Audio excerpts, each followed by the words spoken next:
All right, so it's all good. It's a recording. And again, as I said, that try to start early with the material because the material is going to get hard. So you will see that there is a 15-minute supplementary video that I have posted about the transcription and the replication. And you need to know the polarity of the nucleic acids like a back of your hand in here, 4,000 course.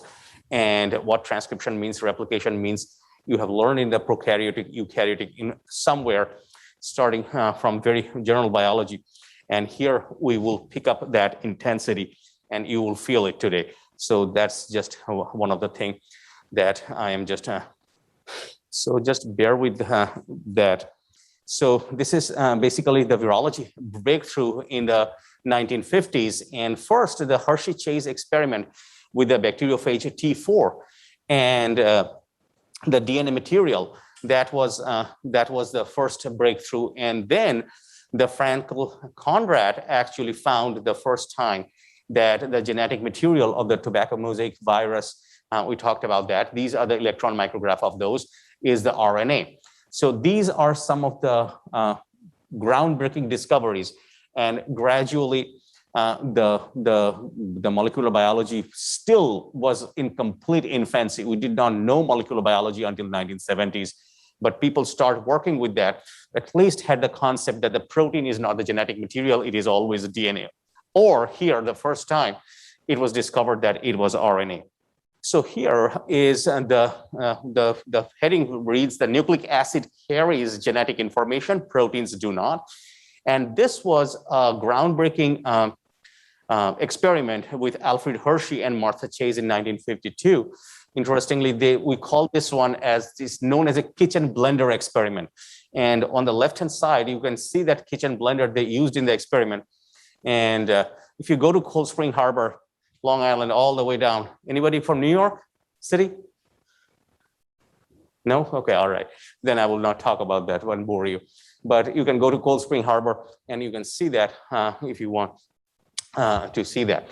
So this is what the experiment, what they did. There were some earlier experiment with other scientists, and there was still a lot of controversy that whether the protein or the nucleic acid is a genetic material. So what they did in this experiment, they took E. coli in the broth and they infected them with the bacteriophage. Before doing that, they labeled the bacteriophage with the bacteriophage with 35S, that is radioactive sulfur, and with the 32P, one of the nucleotides. So basically how you do that, you just take a E. coli broth and you're growing the phage out of that.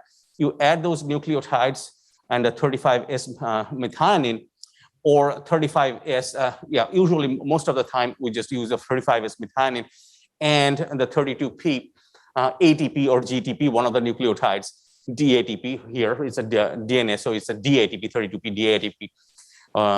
You just add it to the mixture and you grow them up. They will be incorporated into the virion because you just collect, after bursting the E. coli, you do a centrifuge, all the dead E. coli cells will sink in the bottom, the supernatant will have the virus, that is your virus stock. You start the experiment with that virus stock with a fresh batch of E. coli. You are not having any radioactivity in here. The radioactivity is only incorporated into those virions.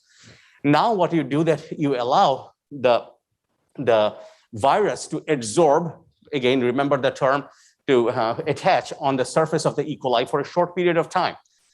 And this time was, of course, calculated by experimental process.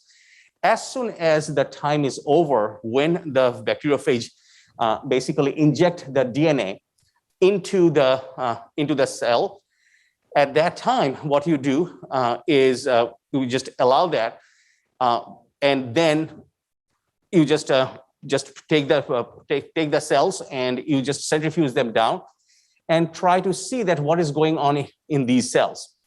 So when it was detected that the progeny virions that you have, they actually do contain the progeny virions did contain the radioactivity. And what the important part is that, remember that when the DNA is replicated, It's already known at that time that you have the double-stranded DNA. When the DNA is replicated, it's semi-conservative. So one strand comes from the parent bacteriophage, and the other strand was made new. So the radioactivity was transferred to the progeny virions.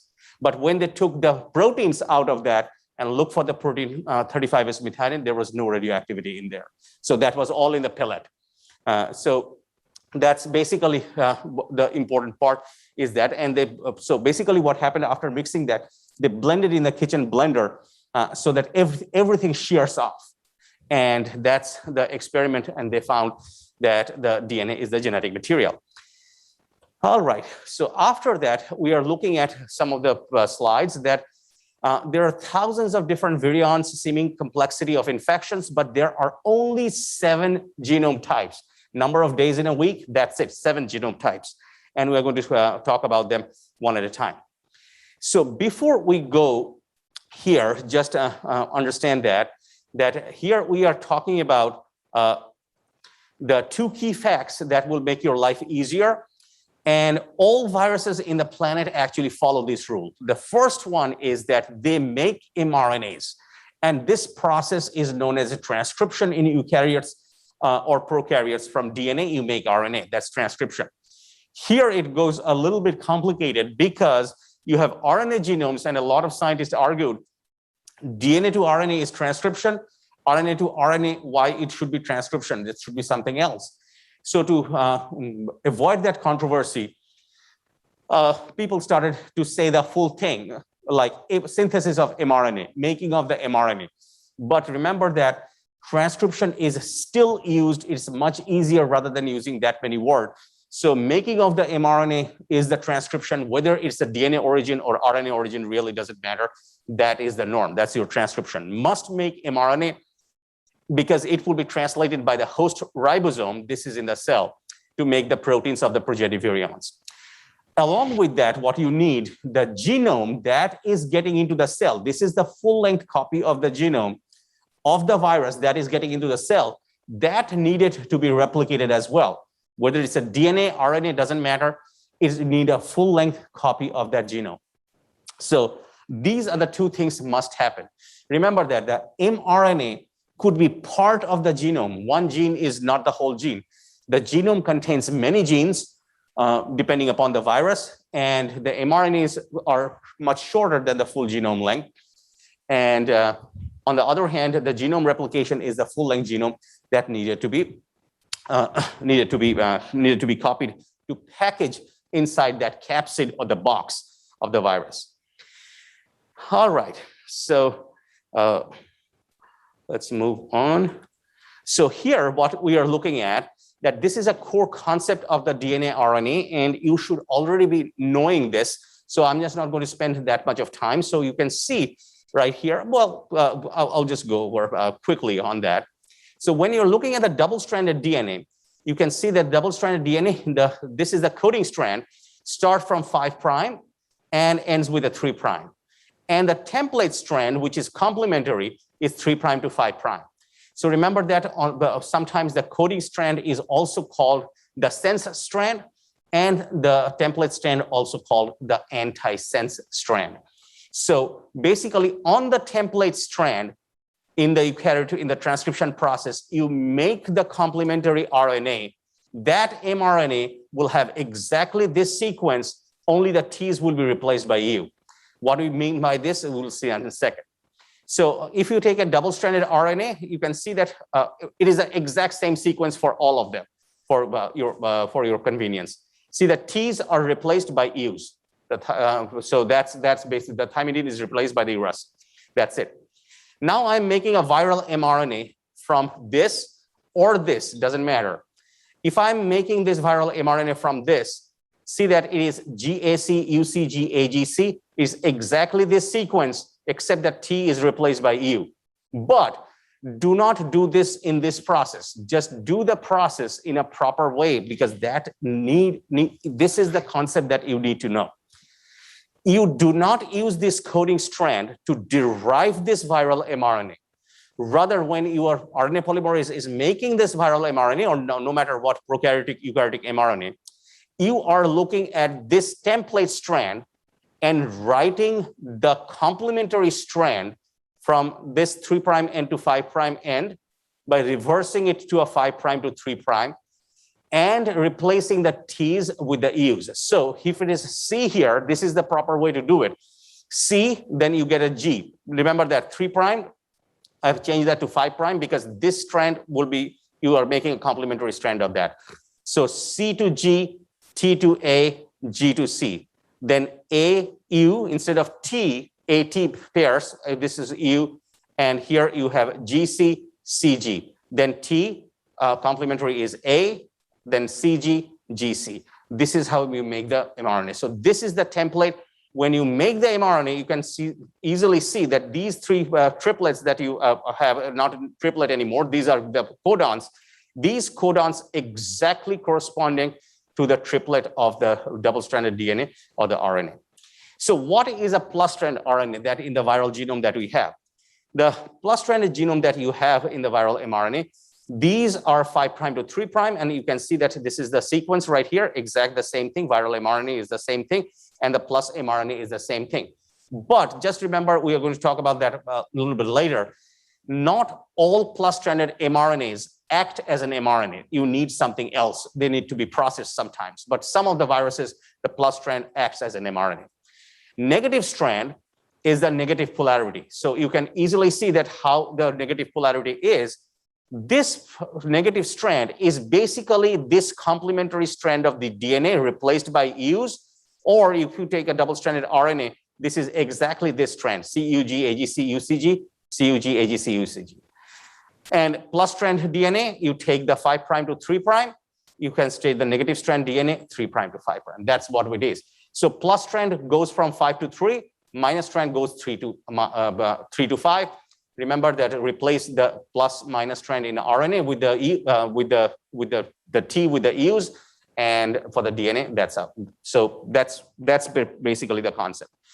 So here, this is a concept, and this is a master concept true for all types of genome and simple linear genome shown in the picture just as an example. So here we are taking a gene of 4 genes, just random. It could be hundreds, even thousands in giant viruses, or it could be as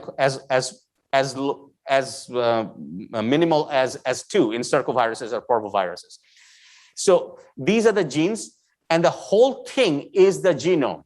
So from gene 1, this end to this nucleotide sequence, which contains the 4 genes, are the genomes. These are some intergenic sequences.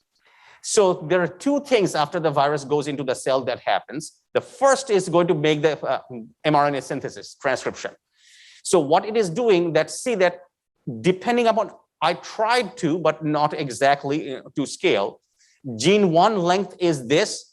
You make a corresponding mRNA. This is smaller. Gene 2 is a little bit longer, so you make it a little bit longer mRNA. Gene 3 is even longer, and this gene 4 is even longer. You make the corresponding size mRNA. These are the viral proteins by the translation will make the capsid of the virus. You will also see sometimes, so it's too early to go into that, there are some non-structural protein that is also made by the virus in the cell in some of the complex viruses, which are not made into the shell, but it is help in the assembling the virus, and they remain in the cell, and they are not packaged into a virus. But the important part is that the viral structural proteins are made. These, so you can see that outer shell of the capsid. So the second thing that happens is the genome replication all the way from gene 1 to gene 4, end to end, without loss of a single nucleotide. That's the most important thing. End to end, without some single nucleotide. Say, for example, if you have a vesicular stomatitis virus genome, it's 11,667 base pair. You have to have that exactly, not 68 or not 66 or 65. You have to have the exact number. So end to end is copies. That is your genome replication, and you get this piece. So this piece actually gets inside. You can see the genome is packaged inside the capsid or the box covered with the viral protein. This will come out. So this is a concept that is going to be holding true for all of it. So just make sure you get this. All right, so after that, we will move into that. So David Baltimore is a Nobel laureate. He was the former president of MIT as well. He was the co-discoverer of the reverse transcriptase Nobel Prize, and like literally molecular biologist and like overall a virologist, like a highly regarded person in this field. So he made a scheme, and this scheme is known as the Baltimore scheme. So what he did, that he understood that all the viruses, no matter what, must make mRNAs before it can do anything, must make mRNAs. And of course, it need to make its genome as well. So he put the mRNA in the centerpiece of his scheme, and then divided all the virus families that is in there and deduced that how they reach to the mRNA. So you can see if you have a plus minus DNA, on the minus strand, the mRNA is produced. We just saw that. If you have the second type, minus or plus DNA, if it is a minus DNA, you make a complementary of this, that becomes the plus mRNA. Plus DNA, if you have to make a minus DNA intermediate, and on the minus DNA, the plus DNA can be made. So make sure that you understand that for each of them. If it is a plus RNA, in reverse transcriptase, you make a minus DNA, then make a double-stranded DNA. From there, you can get into that. Then if you have, so this is reverse transcription, we're going to see that. Then if you have the RNA plus RNA, you need to make a minus RNA and make a complementary plus RNA out of that. And if you have a double-stranded RNA, the green strand is plus and the olive strand is the minus. So on the minus olive strand, you make the complementary plus mRNA. And if it is a negative sense minus RNA, you can directly go in there. The only one, the sixth type, which is a gapped DNA, plus minus DNA, where one of the strand is not fully synthesized. This we will see in the hepatinavirity and hepatitis, particular hepatitis B virus. And this was not discovered at that time. The virus was not even discovered. So that was omitted. So that was added to the scheme as well. So what happens in here, this plus minus DNA, this is repaired to a double-stranded DNA, and then it gets into the mRNA. So that's one of the most important part in this whole scheme. So you can see right here, hepatinavirity. This is also a reverse transcribing virus with a gap DNA. So here you can just get a little bit confused. So what is happening in this plus minus DNA? You talked about this, that this is a reverse transcriptase, RNA to DNA, then mRNA. This plus minus DNA in its life cycle uses a reverse transcriptase at some point of its life cycle. We are going to see that.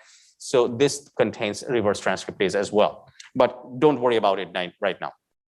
All right, so these are the 7 classes of the viral genome. This is just completely the redundant slide, but redundant slide means just for your understanding that you can see that all of the 7 classes, the 7 dwarfs, or the 7 days of the week that we talked about, and these are all the different classes of that. All right, so this one that you do at your home. So we already talked about that, how it works, but for each one of them, says double-stranded DNA, how you reach to the mRNA, this is, you just saw the scheme. This is basically each step is made. So genome replication is a double-stranded DNA to double-stranded DNA. mRNA synthesis will be double-stranded DNA to mRNA.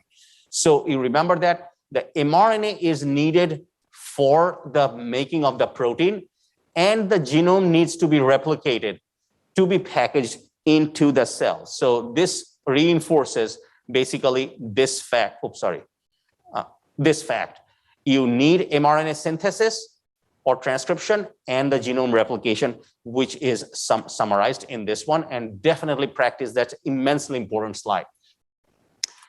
All right, so after that, we are looking at the viral DNA genomes, and they are structurally diverse. We are not going to go into the process of the replication, mRNA transcription, anything in this class. We're just describing overall what we have. The process will be your module 2. So here, what we are looking at, that it could be linear, It could be circular, it could be segmented pieces, just like our chromosomes, multiple number, or even gapped. We just saw that in the hepatitis viridae. And even on top of that, we're going to see that there are some surprises. And then single-stranded and all those kind of things. So these are all the different varied ones. And we will go, again, this is just for overview. We are going to pick those up individually and go over this. So don't worry about that, that I have not described that, because we will individually describe these. So what is the function of the genome diversity? So what happens that we think that the RNA actually appeared first in the evolutionary process. And we used to call this an RNA world. They made the proteins. Then the viruses, we think, and this is all speculations, like remember that they moved into the DNA world. Why? The reason for that is that as the organisms gone more complex, there is a limit that how much big a RNA genome could be. And that limit is shown by the SARS-CoV-2, actually, SARS-CoV-2, like not SARS-CoV-2, all the coronaviruses. Coronaviruses has the largest of the RNA genome in between 28 to 34, 35 kilobase long. That is the maximum limit of an RNA genome. After that, an RNA is not stable to be maintained as the genomic material, and probably we think reverse transcriptase actually developed to make DNA genomes, and gradually DNA genomes can develop. So you can see that if you take a herpes virus, it has 200 kilobase genome compared to a 30 kilobase genome of an RNA virus. If you take a Pandora virus, it's 1.2 megabase long, so you can just, the genome size is bigger than some of the bacteria as well. So DNA can support that, but RNA cannot. And we're going to see that in somewhere else, that the reason for that when you replicate the RNA, you make more mutations. When it becomes bigger, the mutations are occurring in such a large amount that you mostly make defective virus particles, and these are lethal. It cannot have the stability of the genome. So you can see that the reason the SARS-CoV-2 is evolving so rapidly, all those 30 kilobase of the genome is constantly, every replication cycle is being mutated. And out of that, if even 99% of them die or become lethal, 1% is good enough to propagate itself and be successful. It's just by chance factor, because one cell produces tens of thousands of these. So viroids, on the other hand, are still available. These causes plant pathogen, some pathologic effect in the plants. These are naked circles of RNA, and we think that this is basically the bridge in between the RNA world, or just have an idea about that. So that's pretty much the overview of the idea of the genome diversity. And so the main thing is the stability. That's basically what it is. So here, these are some of the key genome types and the key virus families. And this is a little bit of memorization on the other hand, just to do that, because we are going to refer these all throughout the course. And again, I'm just not going to directly ask this in the exam, but you will see that you will refer these over and over. And that's why it's very important. So if you have a plus DNA, you have a parvovirus. Retrovirus is a reverse transcriptase that has the retroviruses like HIV. The poliovirus has a plus RNA. That's a poliovirus is the representative. I just added the coronavirus in there because of its relevance. Hepatitis B have the gapped. We already talked about that. Double-stranded DNA, adenovirus, herpes simplex virus. These has double-stranded DNA, very large genome. And the double-stranded RNA is the reovirus contains the double-stranded RNA. So rotavirus, which causes gastrointestinal disease, also similar to reovirus architecturally, they also double-stranded RNA. Influenza virus, you know it's very well. It has a negative sense. The mumps, negative sense. These are para-influenza. These are all negative sense for RNA. And we're going to see even the Ebola and the deadliest viruses also have minus sense genome, minus sense RNA genome. So what are the information encoded in the viral genome? These are important for your quiz exam question. So the regulatory signal for the replication of the viral genome. So there should be some information that the whole length of the viral genome needs to be replicated. Efficient expression of the genome, which is the transcription of mRNA and translation of mRNA for protein synthesis, and assembly and packaging of the genome, regulation and timing of the replication cycle. So what we mean by the regulation and the timing of the replication cycle, and this is just try to understand that very carefully. So after the virus gets into the cell, immediately it doesn't need to make the full-length genome because it needs the other, remember that they are made in preformed structures. So the first thing that happens is the mRNA synthesis or the transcription. It makes the mRNA, makes all the proteins that it needed to make the box, then it makes the genome and put it inside the shell. So the genome temporarily happens, genome replication happens temporarily later than mRNA synthesis. It is way more complicated than that, but at this point, this is good enough. Then modulation of the host defenses. Now, even if there's some of the sarcoviruses basically have just two genes, just two genes basically, and one of them, even if it is a structural protein, suppose both of them are structural proteins. Even if it is two are structural protein, that structural protein, other than that, should, other than making the virus particle, the box, should have an additional function which will modulate or suppress host defense in some way. If a virus doesn't have anything to do with modulation of the host defense, if it cannot escape, a virus will not be infectious. It cannot surmount a disease. So even if it is two genes, as many as two, that is in there. And complex viruses actually modulate host defense in many other ways. And should ability to spread to other cells and the host, that means that they have to have a protein which will be recognized by a receptor. So again, remember that this receptor doesn't have to be sticking out of the virus, just like your coronavirus that we see. This could be just a poliovirus, this could be just a capsid, but when that poliovirus capsid, that protein, touches a particular protein on the surface of the cell, it can be taken in. So these can be made. All right, so after this, what we are looking at, that the information not encoded in the viral genome, very important. So to date, there is no virus discovered that can make a complete protein synthesis machinery. And that's basically comes from the basic definition of the virus. The virus can do everything. If it could make proteins, then it will probably a living organism. It's no more a particle or a molecular entity, chemical entity. So there is no ribosomal RNA and no ribosomal or translational proteins are coded by the virus. For that, for the translational machinery, it entirely depends upon the host cell, entirely on the host cell. It steals the host cell translational machinery, the ribosome, and the additional proteins. There are some of the large viruses which actually even code tRNAs or the transfer RNAs. They bring some specialized amino acids that are incorporated, regular and specialized amino acids that are incorporated into the proteins of the virus that is being made.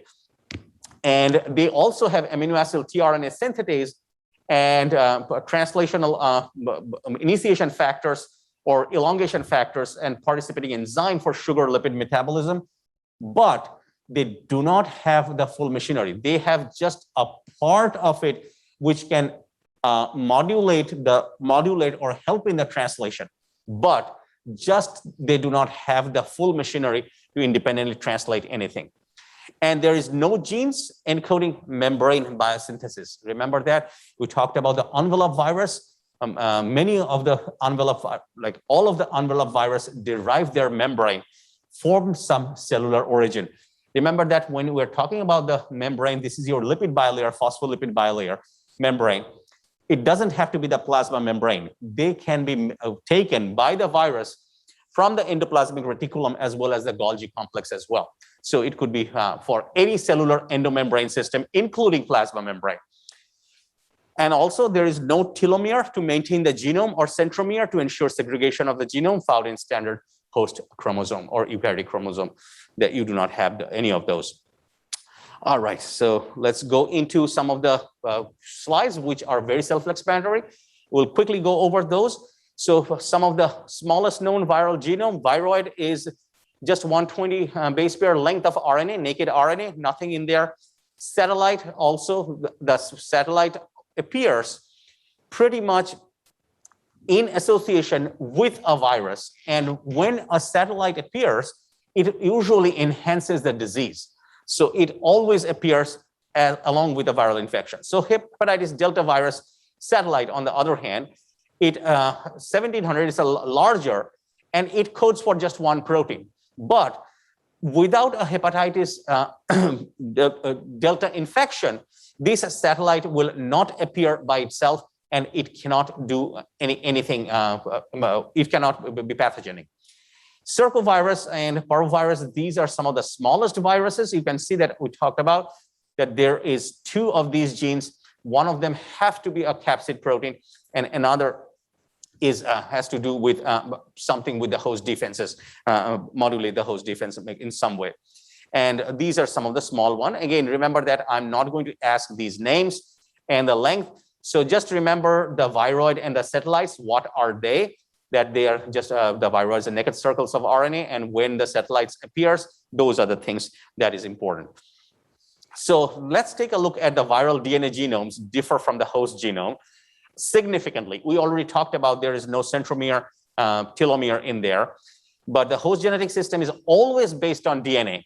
And many DNA viruses emulate the host. Some of the, like a papillomavirus, herpes virus, they do have their DNA enwrapped into nucleosomes, just like your eukaryotic DNA. However, almost all viral DNA genomes are not like cell chromosomes. There are some which similar to some extent with the cell chromosome, and most of them are not. And in the process of the replication of the DNA genome, we are going to see, and making the mRNA, there are many different types of process happen. So with a relatively short length of DNA, there are numerous tricks to make multiple number of proteins out of that. So it can read multiple lengths to make different proteins. It can read backwards to make multiple proteins. Sometimes there are nested transcription which can make proteins. Splicing, it can splice genes up and put them in different combinations to make different proteins. So there are numerous tricks, and this written in the notes, but individually they're not needed. We're going to talk about that overall, but just remember that they're very different. Most of the DNA are different than the host DNA. So we are looking at some of the double-stranded virus genome. These are some of the ones which are kind of main members of the family. And here, the top portion, we have seen that, so the plus or minus DNA comes in, it makes the mRNA. From there, the protein is translated. The plus minus DNA is replicated into plus minus DNA. This is similar to eukaryotic or prokaryotic replication. So remember that the top is the transcription, or right here, translation. This one is the replication or making of the mRNA, if you say that. What are the different types? So here we are looking at a circular DNA. The ends are covalently joined. This looks like your E. coli genome that you have talked about. You studied that in 3050 all the time. So this is a circular. Here, adenopyrity, and individually these details are not necessary. And you can see that adenopyrity, you have the length of about 3648, and you have an origin. And all these small things are there is a slide where you have all the abbreviations listed down. So you have an origin. Here you have a terminal phosphate, and ITR is an inverted terminal repeats. So it can go from this side to this side, both ideas. So just look at the overall architecture of that. Herpes virus, 120, 200 kilobase pair is the genome size, very, very large genome, and extremely complex. And you can see that there are 2 regions of the genome. One is called an UL, which is a unique long, and then US, which is unique small sequence. Both of these are lined by some of these terminal repeats and see that how it is named. At the end of this is terminal repeat large. But right here, this repeat is in the middle of the genome. So this is internal repeat large. Then you have an internal repeat small. Then on the other end, you have a terminal repeat small. And these these are the origin in the S, origin in the S. It can start replicating from any side. And this is an Ori-L for the large. So this is an open linear herpes virus genome. On the other hand, pox virus, they have these inverted terminal repeats. And not only that, their ends are covalently joined.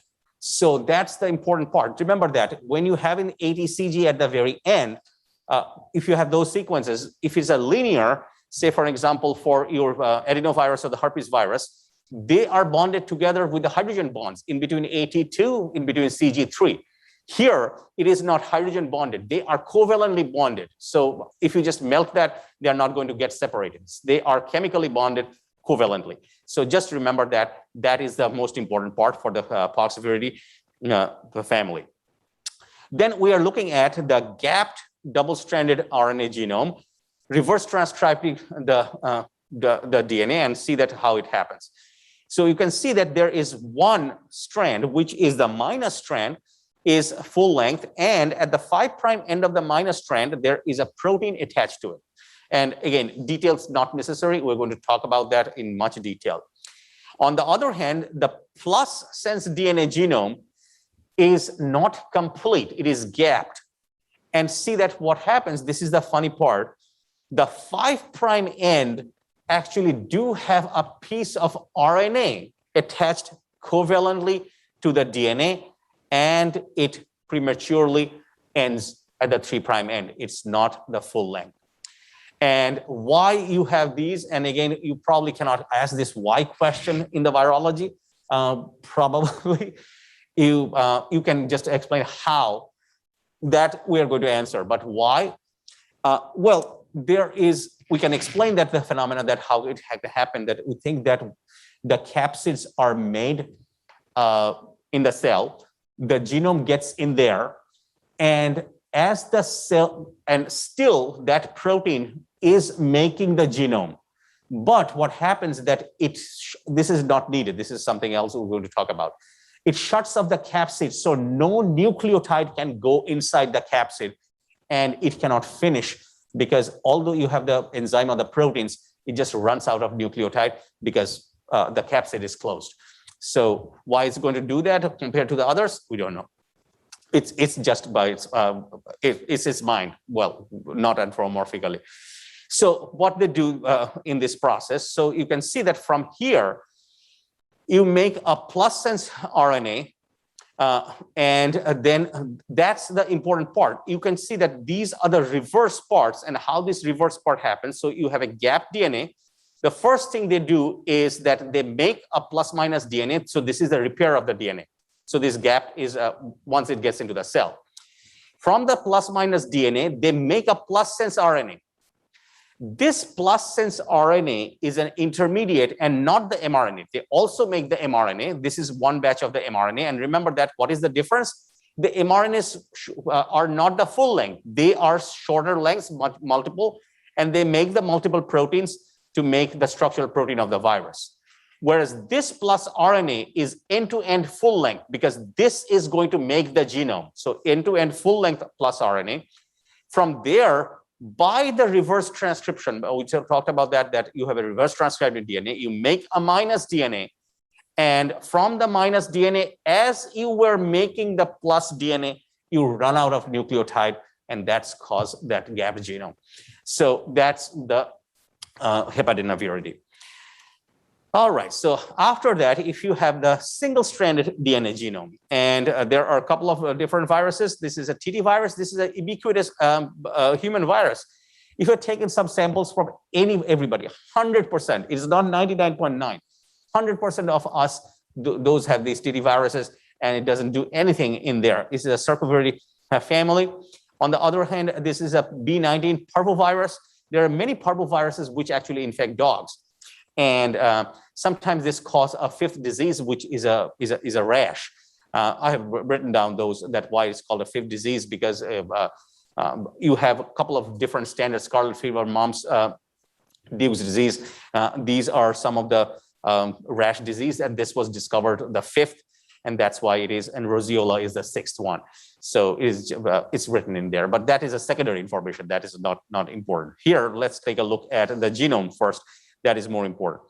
So here you have either a minus DNA or the plus DNA. So from there, you will make a double-stranded DNA. So if you have a plus, you're going to add the minus. If you have the minus, you make the plus. So that's why it is all together. Doesn't matter which sense you have. And from there, what you are going to make, that if it is a minus DNA, you make a minus DNA. If it is a plus DNA, you just make the plus DNA. The thing is that what's going to happen, that the template for the plus DNA will be the minus strand. The template for the minus DNA will be the plus strand. So just remember those things, and so that you can process that information very quickly for the exams. Make sure that these are all goes back to those initial few slides, that how you are reaching or making these. So the mRNA, on the other hand, going to make the protein shell. That's it. So you can see right here, circoviridae is a very small circular DNA plus stranded DNA. Here, very interesting, is that the ends of these are T-shaped, and we are going to see that plays an immense role in the transcription and the replication. And how this shape actually happens, like it's exactly not like that, but the reason is that you have the sequences are complementary in each of these region, and each of these region has complementary sequence in a reverse order, and that's the reason your AA prime, then AA prime, B, A prime, and B, these regions, these have these inverted repeats, and that's the reason that they becomes complementary, and they pair like this. And so it's just a single strand. So you can just see that it just starts from this end and goes all the way down, just a single-stranded genome. We're going to talk about these in much detail. All right, so after that, we are switching to RNA genomes. And in the RNA genomes, you can see that cells have this is the most important probably today, like along with that, just the information-wise is probably one of the most important information that you're learning in here today. As they have the RNA genome, just remember that, and it's just this mind-boggling, there is no cell, prokaryote or eukaryote, which can make RNA from the RNA. There is no, so RNA in the prokaryotes, eukaryotics, or all living organism is always made from the DNA template to RNA. This is basically the overview of that. So it's DNA to RNA, and this is done by the RNA polymerase. There are 1, 2, 3, alpha, beta, gamma, depending upon eukaryotic, prokaryote. But RNA polymerase, if it is a living organism, RNA polymerase is always in the cell, which makes DNA to RNA. But when the genome of the RNA viruses go into the cell, for the DNA viruses, you don't have any problem. Many of the DNA viruses actually also utilize the host DNA polymerase to replicate their genome. Not all. There are some of the viruses, they code for their own DNA polymerase, but many of them use the host DNA polymerase. That's absolutely fine. But no matter whether it's a double-stranded, single-stranded, minus, or plus, if there is an RNA virus, it has only two choices. Either it packs its RNA-dependent RNA polymerase into the virus particle, the whole enzyme into the virus particle, or it has to have a translation-ready mRNA. Immediately after it goes into the cell, it can make the RNA-dependent RNA polymerase to replicate and transcribe its genome, which can use an RNA template to do this function. So that's the most important part of the RNA genome that we're going to talk about. So here you are looking at many of these. The virus genome encode the RDRP, and the RDRP produce RNA genomes, mRNA from the RNA templates. A same RDRP, or the RNA-dependent RNA polymerase, can do both the function. And so you can just ask that the same enzyme, why sometimes it will stop after making the mRNA, and what makes it not stop at the end of the mRNA or just replicate the full-length genome. we're going to see that there are many proteins involved in this process. Some of the sequences are involved in this process, and that regulates the same function. But for most of them, probably all of them, the RNA-dependent RNA polymerase or the viral RNA-dependent RNA polymerase do the mRNA synthesis and the genome replication by the same enzyme. So here we are looking at, say, a single-stranded RNA genome. What you are seeing, the UTR or the untranslated region, this is a cap. At the 5' end, you have an mRNA cap. And an mRNA cap is a methylated, there are some of the carbons on this is methylated, and there is a guanosine, and we're going to talk about that in transcription. It's a G, and then there is an A as well. So these caps are recognized by the ribosome, and these are ribosome ready. If it is an uncapped plus strand RNA, the ribosome will not be able to recognize that. So cap is needed for the ribosome to recognize. On the other hand, you have a 3' to 5'. This genome needs to be converted into a 5' to 3', has to have some signal at the fibril like the cap or something that will make the ribosome recognize it. These are segmented single negative strand RNA that we actually see. So you have segmented, say, for example, in influenza virus, we see 8 of them. Each one of them is a negative strand because it's 3' to 5'. Then you also have a double-stranded RNA. Double-stranded RNA we see in the reovirus. Multiple segment can be. So just think about this way, that right here, you're seeing that these are 8 segments of single-stranded RNA, minus strands. The double-stranded, you can have like 10 double-stranded RNA segments, just like 1, 2, 3. So instead of here minus strands, it can have double-stranded as well, which is not shown. Also, you can have an origin, and the double-stranded RNA can be covalently closed towards the end as well. So these are the different one. Here you have an exception, and this is for your quiz and the exam question, very important. Hepatitis Delta satellite is the only known exception, only out of all viruses, only known exception, which can reprogram the eukaryotic RNA polymerase 2 to make the mRNAs. That's the only one which can use an eukaryotic RNA polymerase. That's the only one, RNA pol 2. So that's the very unique process. No other viruses to date known can do that, except that. All right. So here we are looking at the double-stranded RNA genome in detail a little bit from that, just exactly how we told. Virology, you can see that large, medium, and small segments. These are all, you have to see that there is a 5' capped, and that's what it is. This is very interesting that how this basically happens. Inside the virus particle, the double-stranded genome is packaged inside the viral particle.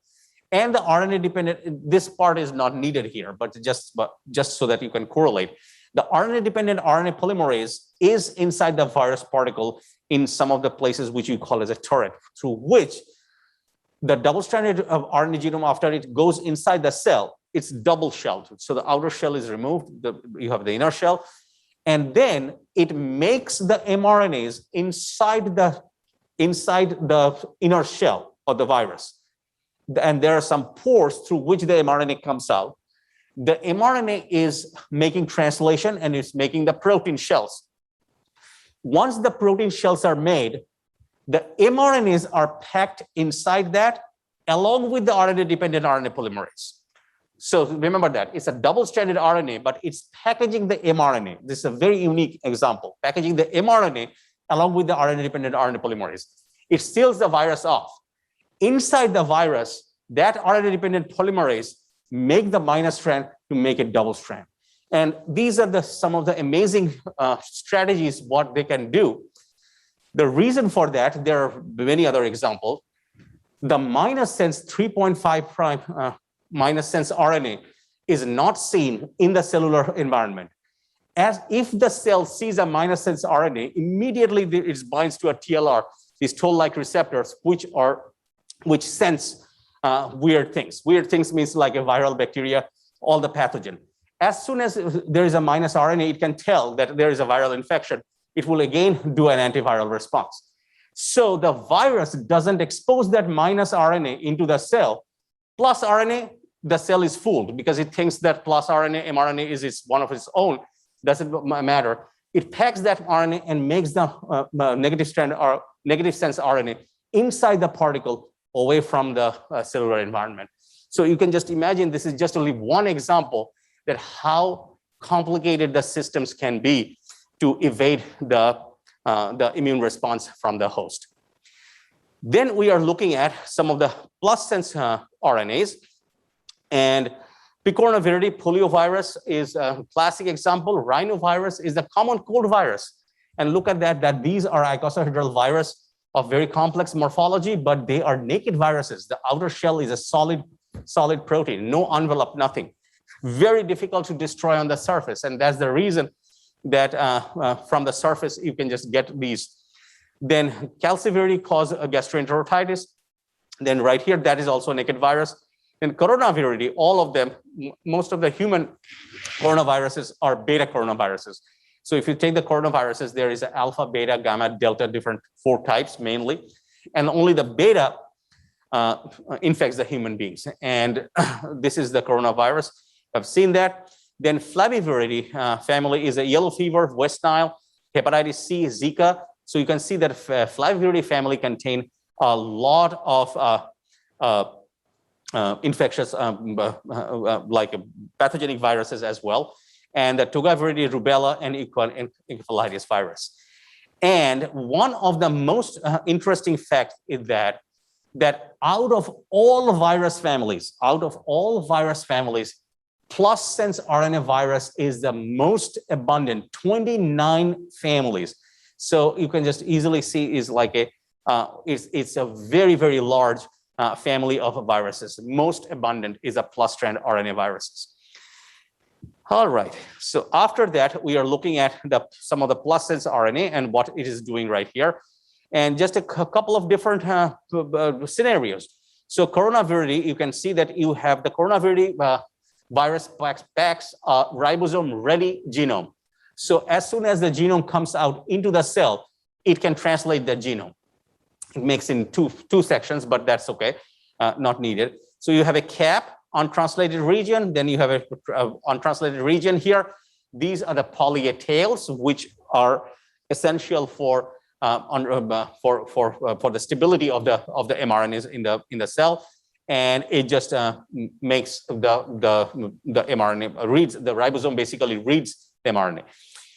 This is a ribosome ready. So your question could be, okay, all right. So you have a 2830 kb RNA genome. If it makes the full length of that, then you told that subgenomic those things where it is coming.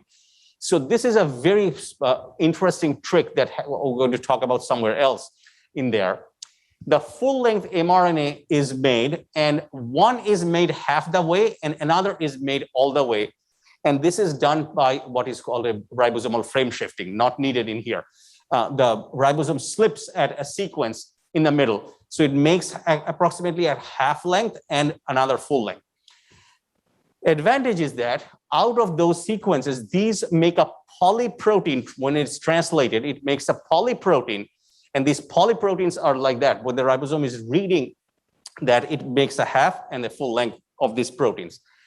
Up to 16 proteins and are made in that. So 16 proteins. All of these are non-structural proteins. There is a protease in there built in one of these polyprotein sequence, and that protease in that form can cleave and chop and make 16 of these proteins. These are non-structural proteins of the virus. They set up the viral factory. None of these initial 16 proteins are packaged into the virus. Now what they're trying to do, that they're taking this genome, and from the genome, they will try making subgenomic mRNAs from the 3' end, these proteins, which will include the RNA-dependent RNA polymerase. And these mRNAs, subgenomic smaller mRNAs, will make the structural protein. And that structural protein will be made later in the cell, will make the virus, and the full-length genome will be packaged into that. So again, this is just for the idea. This part is not necessary. We're going to talk about that in detail. So Flaviviridae, on the other hand, You can see that it is also almost the same. Here, picornavirus, which is just like your poliovirus, you can see that there is a VPG, there is a protein covalently attached to the untranslated region in here. And this actually has to do with something. It replaces the cap. See that all of these are capped. So the cap is recognized by the ribosomes to make the protein. Whereas for the picornavirus, there is no cap. There is a protein. And we're going to see that how the ribosome actually recognizes there are some sequences in the RNA which makes a secondary structure, and the ribosome can actually understand that and start the translation from that internal site. We call this as an IRES, or internal ribosomal entry site. And that's not needed here, but again, just the take-home message that picornavirus doesn't have a cap, but have an interesting mechanism that the ribosome can read its RNA to translate the proteins. So here you can see that the genome from here, so here the exception exists. What do we mean by that? That not all plus sense RNAs are ribosome ready mRNAs. So remember that here you have the genome and it's shown as there is a straight protein in here. What it means that there are exceptions. That means that all plus stranded RNA genomes are not. Here we are seeing that all of these are plus stranded RNA genome, but there are some exceptions. Now let's see that how you get it back. You make the minus RNA, which is an intermediate. You get the plus RNA back. You package it inside to make the virus particle.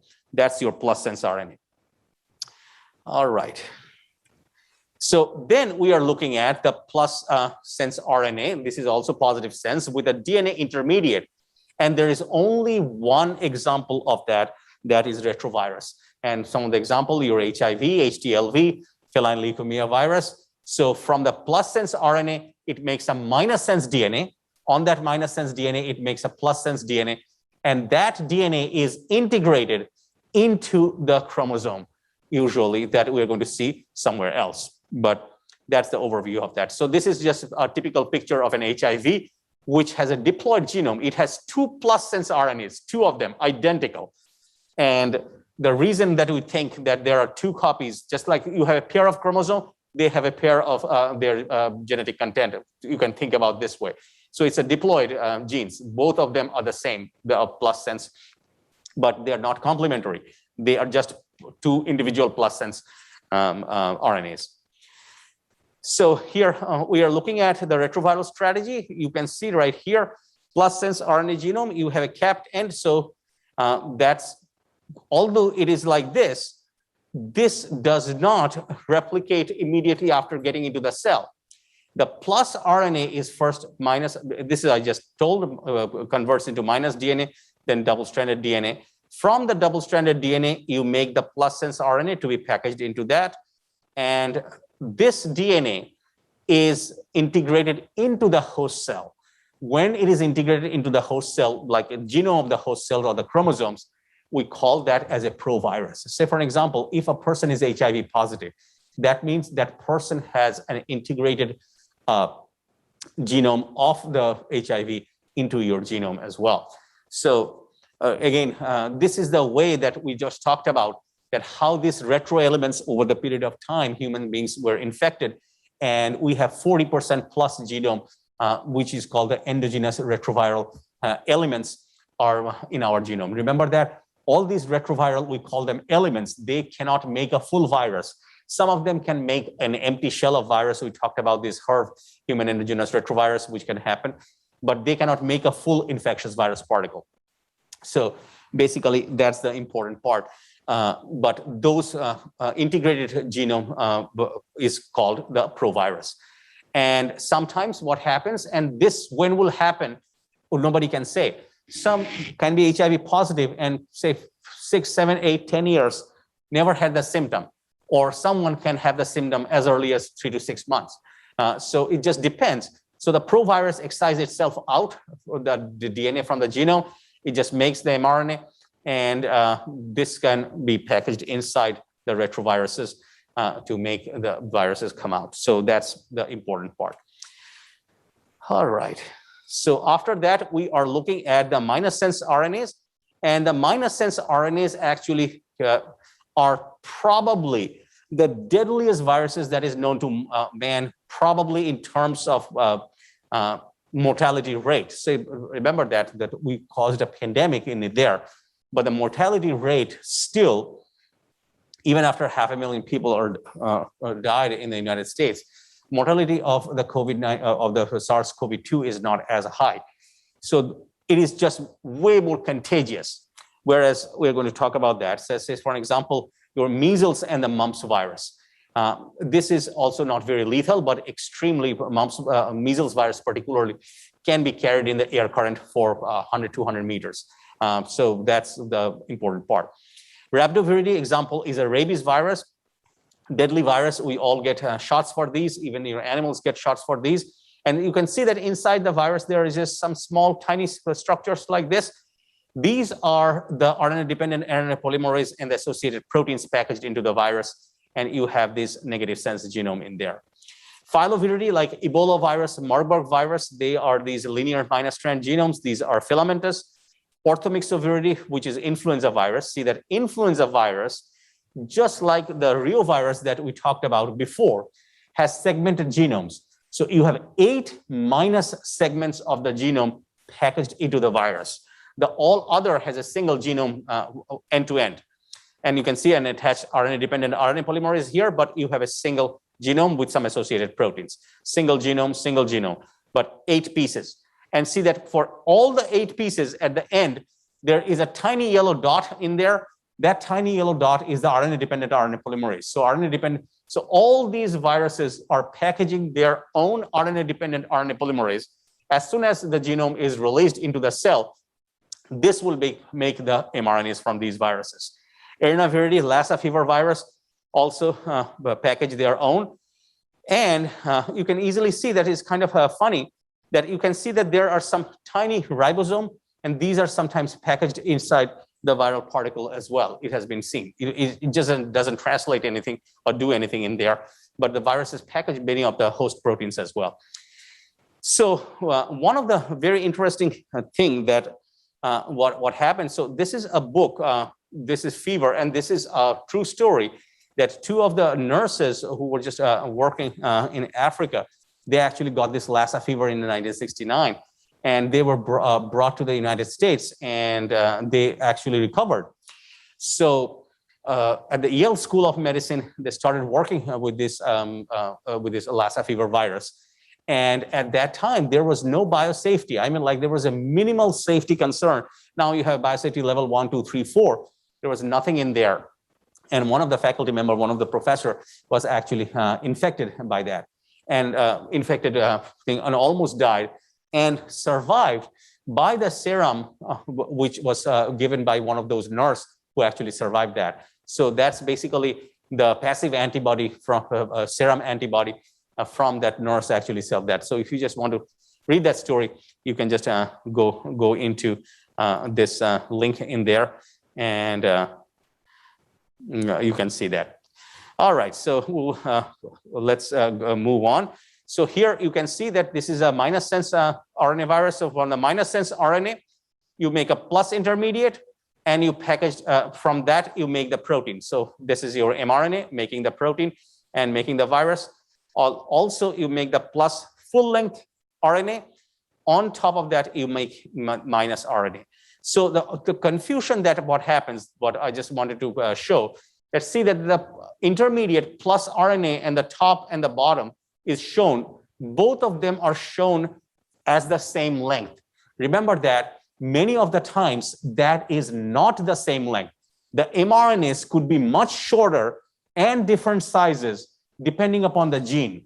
Whereas the plus RNA, which is underneath the bottom one, which is a template for the genomic RNA. This is the genomic RNA. This is from end to end without any loss. This could be subgenomic, smaller than the genome. This would be the full length of the genome. Say, for an example, what I mean by that suppose this is a segment one end to end.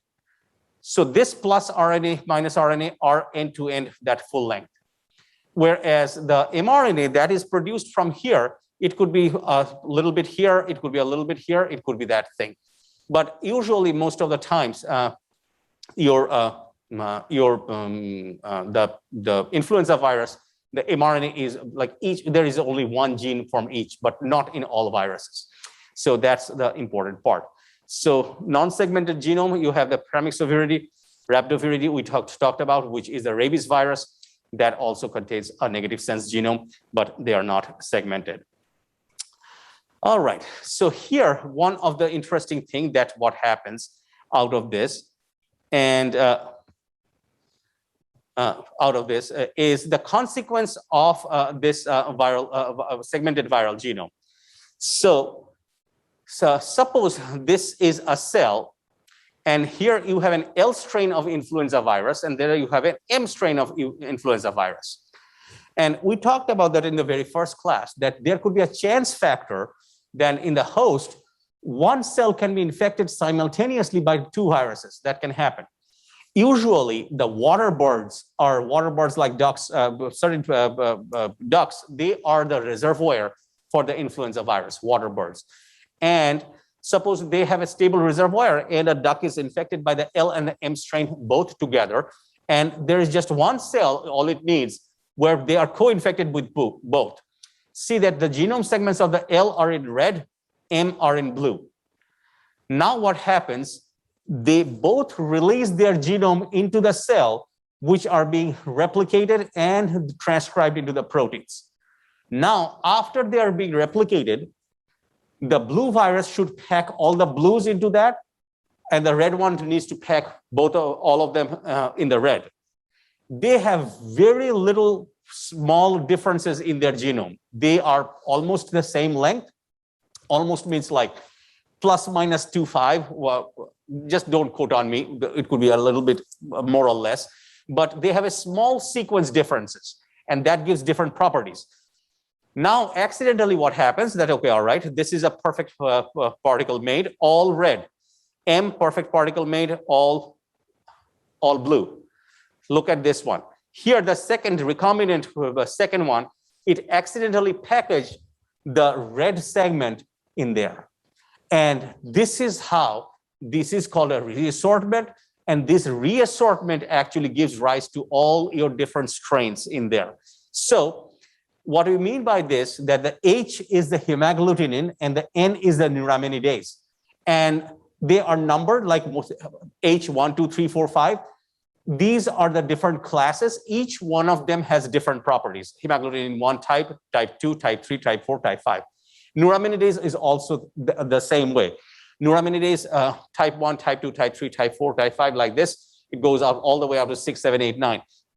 But this reassortment can make these different types. So basically what happens, that suppose you have an H1N1, and it's accidentally, the other one was a different virus, and it just accidentally packaged in the H1N1, it packaged the H5. So that's how you can just easily see that the H1 and the H5 are from different strains, and they can just make into. So basically what will happen in the recombinant, here you have the H5, the all other are the same. You have the N1 and it comes from a different virus.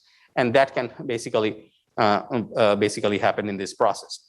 Then what we have is the ambisense RNA genome. Here, the part of the genome is plus sense and the part of the genome is the minus sense. And how you basically know this? Because what happens that the first part of the genome is made into the mRNA. This part cannot be made into the mRNA. You have to make a complementary plus strand RNA from this end, and that can be translated. So that's how we can tell that this is an ambisense RNA. Part of that is minus sense, because this part cannot be translated by the ribosome.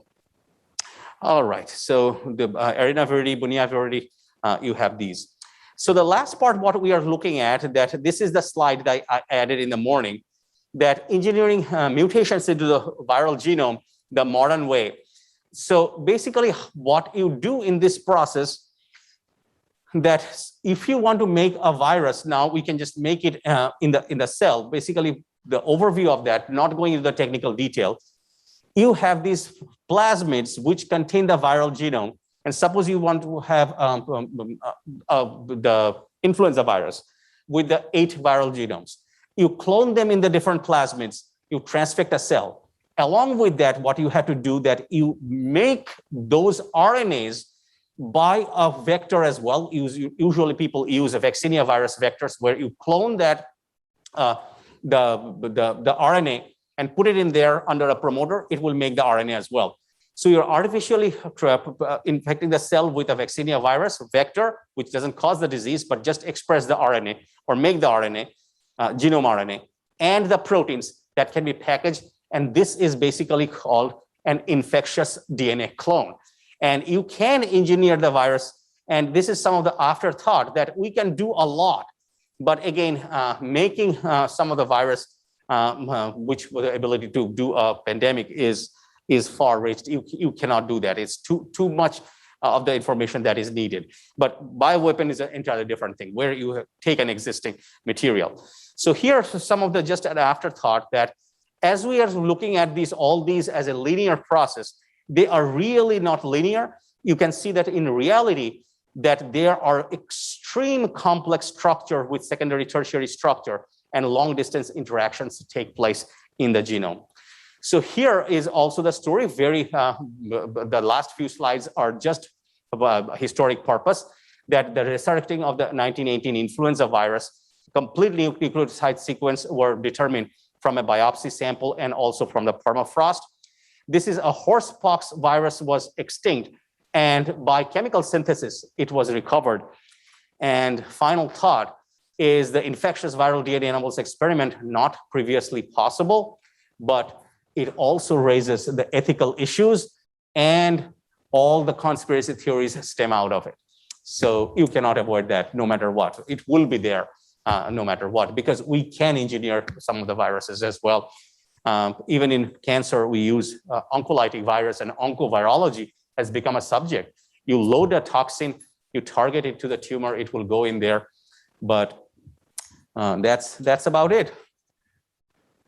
All right, so you can easily see that the material is getting a little bit harder. So just make sure that you start early. The next one is equally harder as well, which will be the structure.